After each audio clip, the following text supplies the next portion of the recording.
বৌমা, আমাকে কিছু খেতে দাও, আমার খুব খিদে লেগেছে।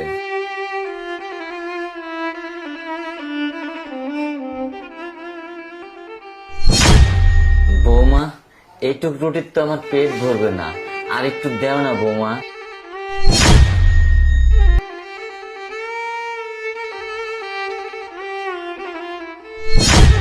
বৌমা, এইটুকু দিলে, এইটুকু তো আমার পেট ভরবে না বৌমা।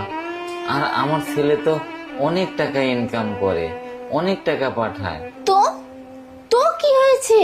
তোকে যতটুকু খেতে দিয়েছি না, তুই ততটুকুই খা, আর এর থেকে খাবারের বেশি আশা করিস না। বৌমা, এইটুক খাবারে আমার পেট ভরবে না, এই খাবারটা তুমি খাও। আর আমার ভুল হয়ে গেছে, আর আমি কোনো সময় তোমার থেকে এভাবে খাবার চাবো না। পুরো তোর কিছু বলে রে, আজকে খাবার দিছি তারপরে এত বড় কথা। যা এখান থেকে, যা যা। হ্যাঁ? খাবার দিছি তারপরে এখন নাটক চলতেছে। হ্যাঁ, তোমার এটুকু হবে না, তোমাকে আরো দিতে হবে। বেশি যদি কথা বলছিস না, তাহলে এই খাবারের মধ্যে এই খাবারের মধ্যে বিষ মিশিয়ে দিয়ে তারপর তোকে খাইয়ে না সারা জীবনের মতো মেরে ফেলবো।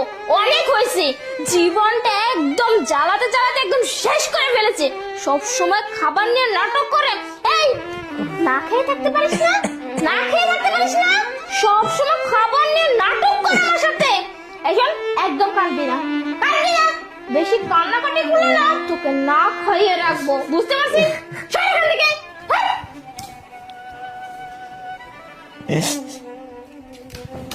এই শোন, এই জামাগুলা নে, আর এই যে চাদরটা নে, নিয়ে ধুয়ে তারপর রোদে শুকাতে দে। শুকানো শেষ হলে ভালো মতো আয়রন করবি।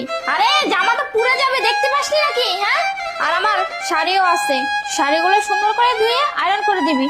আর হাতে কি জোর পাস না নাকি? একটা জামা আয়রন করতে এত সময় লাগে? বাইরে কত থালা বাসন পড়ে আছে, এগুলো কে করবে?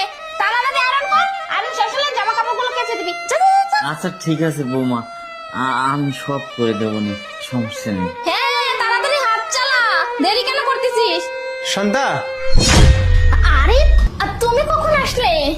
হ্যাঁ এই তো মাত্রই আসলাম। বাবা, কখন আসলে? এই তো বাবা। আরে তোমার এই অবস্থা কেন বাবা? তুমি কি করতেছো ওখানে ইস্তারি নিয়ে? আরে আরে আর বলবে না, বাবাকে নিয়ে না আর পারি না। আমি জামা কাপড়গুলো আয়রন করতেছিলাম, বাবা জোর করে আমার হাত থেকে নিয়ে নিজেই আয়রন করতেছে, আর বলতেছে বৌমা তোমাকে এসব কিচ্ছু করতে হবে না,